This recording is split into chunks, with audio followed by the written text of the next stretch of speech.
Lesson 3.10, 310, Side-Splitting Theorem, Part 2. Please don't forget to give me your course and section number with all communication.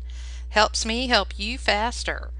It's found in the upper right hand corner of your geometry LMS. Our objectives in this lesson is to describe the nature and purpose of corollaries, use the two-transversal proportionality corollary to solve problems. The key term in today's lesson is the word corollary. That's a new one for us. It's a proposition that follows directly from a postulate or theorem, and it can be proven easily. Let's look at Geogebra again. Let me pull it over here. There we go. See if I can make this just a little bigger to fit our screen. There we go. Okay, and if you look, you can see that there's three parallel lines intersected by two non-parallel transversals. So my three parallel lines are right here, CD, BE, and AF. Okay, my intersecting transversals are these right here. You can see them coming up in bold. Right there, my intersecting transversals. Let me see something. I can go in here. I can go into object properties. I can change this color to red. And I'm going to come over here and I'm going to change this one to red also, because I want you to be able to see that these lines right here are red, and they've turned them black down here in the lines just because they wanted to well, actually it was part of the way they had to draw it. So, and look, when I pick this segment, one of these transversals, I can move this around all different ways. I can come over here to this point D. I can move that parallel line up and down. I can come over here to F. Well, F actually makes that one go wacko. Let's try A. They don't want me moving that line anywhere, so I can't. I can make it long like that. I like that. I can see all the numbers really clear. Okay, Miss Poor's finished playing. So we're going to be finding the measures of many of the segments formed by the intersections of these lines, and we're going to use well, it says the distance or length tool, but what we're doing is we're finding out what the different sections measurements are. You can see how they've listed them over here: AB, BC, AC, FE, ED, FD. Okay, and you can look in the screen that I've got here. You can see right here it says AC equals 4.5. If you come over here it says AC is 4.5. The spreadsheet's just helping us keep all of our numbers organized. Okay, and if you look, let me see, AB is 1.37, AB 1.37. Now, that's all of our measurements. What we're going to do now is look at the proportions and see if they're true. Now then, this is much like the side-splitting theorem. Since we've got these parallel lines that are intersecting these two transversals, it's going to create proportional segments. And let me show you how that works. Look right here. It says AB divided by BC. Let's look. Right here's AB, and it's divided by BC, which is right here. 1.37 divided by 3.13. It's going to equal 0.44. Now look what happens when they take FE and divide by ED. They're going to get 0.44.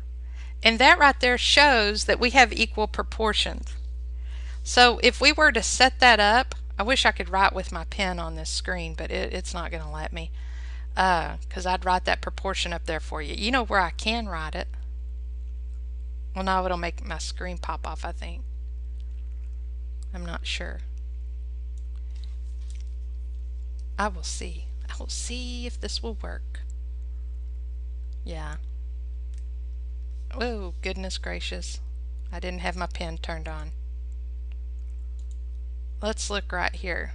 I can use the screen that we've got here, if I say AB over BC is going to equal FE over ED. And look what we did right here. I've got these guys in my numerators and this section in my denominator. Okay, let me see if I can get my screen back. Well, I passed it up here. Let me get going again. There we go. Alright, there's my Geogebra back. Anyway, that's what we're saying. Right here in these row 9 and row 10, I set up the proportion right up here so you can see it. And they're both equaling 0.44. That same situation works for AC, which is the long segment, over AB, which is the short part. And I can set that up to equal FD over ED. FD over FE right there. They both equal 3.28. Let me see what other questions. They told me how to set up the spreadsheet. Okay, which of the proportions are true? And I showed you this up here, this AB over BC equals FE over ED. They're also, those are both 0.44. They're also asking about this proportion. AC over AB is going to equal to FD over FE. That's a true proportion. And then they've got AC over BC equals FD over ED, both equal 1.44. So that proportion is true as well. And remember, this is what your proportion looks like, what I've got up here in the right hand corner. Okay, that's a proportion. And they're only true if you do the division and you get the same numbers like they did right here. And remember, I can change this and make my sizes all different, and watch how my proportions are always equaling. It doesn't matter what the measures are, they're always going to be equal. Isn't that cool? Let me see, I can change this guy. I can make him really little. I can come down this way and make it big. I was trying to make whole numbers on here and I can't. It won't let me. Okay, that's enough Miss Poor playing. Okay. Yeah, let me go ahead and move this. I'm done with that. Okay. This is the conjecture that I can come up with. Oh, and we're not going to have to prove it. I'm not going to make you go through that again. The two-transversal corollary says 3 or more parallel lines divide intersecting transversals proportionally. So what we're saying is that we've got these 3 lines right here that are parallel. We've got these intersecting transversals, and this is all information that you learned last semester in your last semester of geometry. Okay? And remember that we know that the transversals, all these segments are proportional that were created by the transversals. So let's talk about this, because this is kind of interesting. Why the two-transversal proportionality corollary involves 3 parallel lines, but the side-splitting theorem requires only 2 parallel lines. And that's because the two-transversal proportionality corollary, that's a lot to say, is simply an extension of the side-splitting theorem. So when we added that 3rd parallel line, we just gave it a new name. That's all we did. There isn't really any difference between the way they work mathematically, and we're going to show you that. Yay! It says apply the two-transversal proportionality corollary to the figure to write proportions that relate to specified lengths. Okay, so we're just writing proportions. We're not solving any math yet.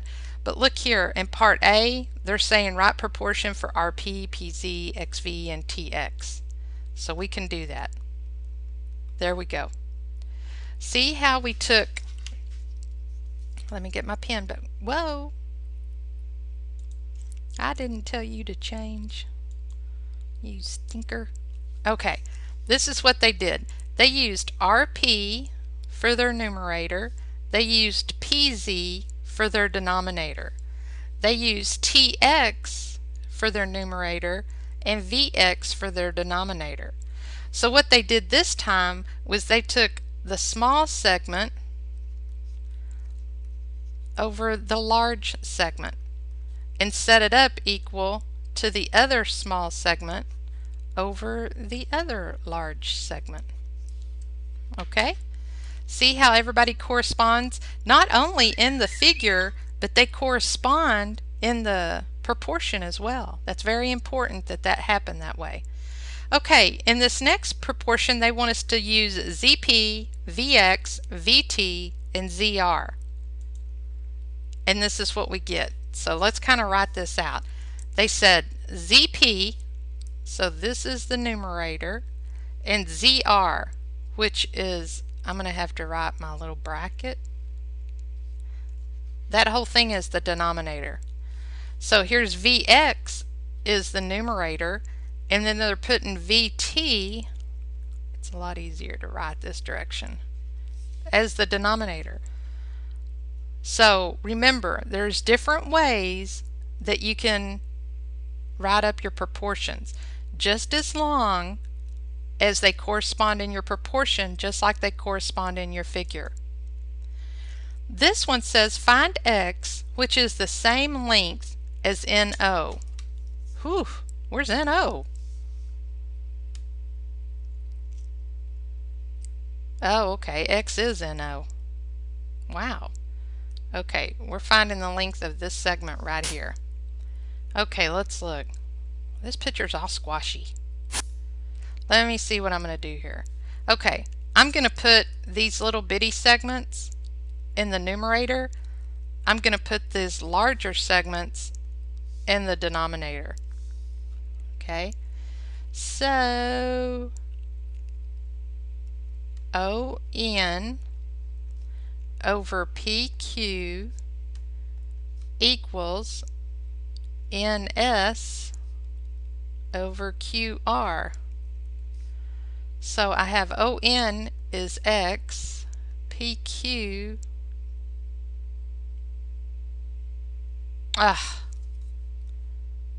forgive me. I don't know what I was thinking. I wasn't thinking clearly, that's for sure. But you see how I wrote it up wrong? And then when I went to substitute my numbers is when I realized, hey, I can't do it that way. This should be NS. And y'all were probably sitting there going, no, Miss Porno, that's not the way to do that. There we go. Now I got her set up right. So ON is X, NS is 24, PQ is 5, and QR is 17. So now I have to cross multiply, and I have no idea what 24 times 5 is. 120. I divide both sides by 17, so I get 120 divided by 17 is 7.06. And I rounded that, and remember, whenever you're working with decimals and you're rounding, you have to use that that approximate symbol. You can't use the equal sign. Well, let's see what the official answer says. Oh, they rounded. I rounded to the hundredth. They rounded to the tenths. Mine would have worked that way too. If I can take this 0 and round it, I can come out here and round it just like that. Oh, and look, they set it up differently. They put RQ over QP equals SN over NO. I think they just did it opposite. Okay, let's find X, which is actually AB. Alright, I always like for my variables to be in my numerator. Don't know why. I'm just picky that way. You can set it up however you want. I'm going to do this correctly this time. AB over BC. Whew, I did it. Then I've got FE over DE. Wait, no, ED. It didn't matter. They're the same guy.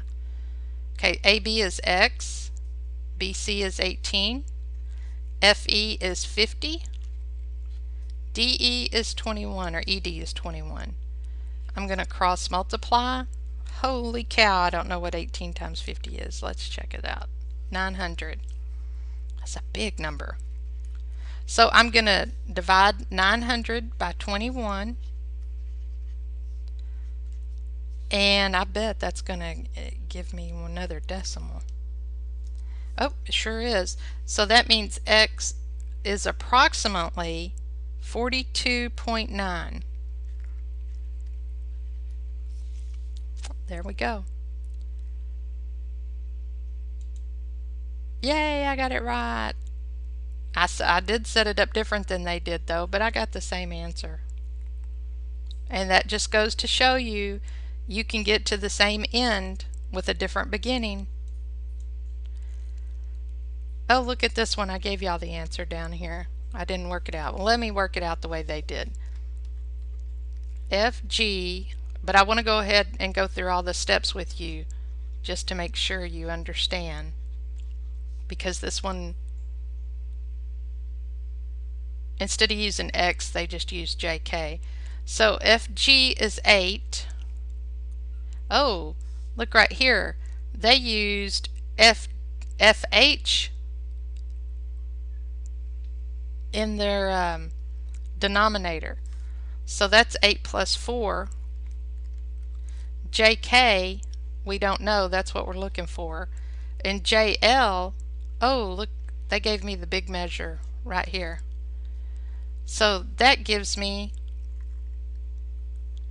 8 over 12 equals JK over 16. And that's where they got this part of their problem. So now I'm going to cross multiply.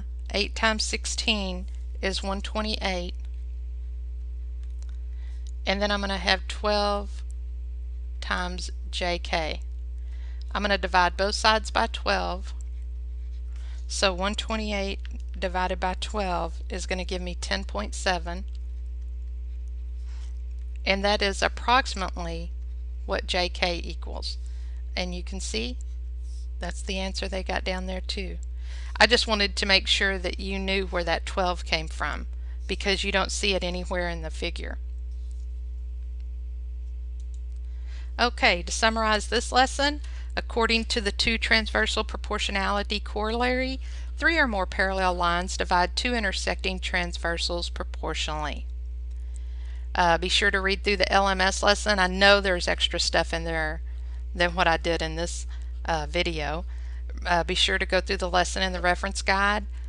Complete these problems and contact me or attend TOGA if you get finished completing those problems and you don't understand the concept still. Please, please, please come to a teacher and ask, so that way you'll make a good grade on the quiz.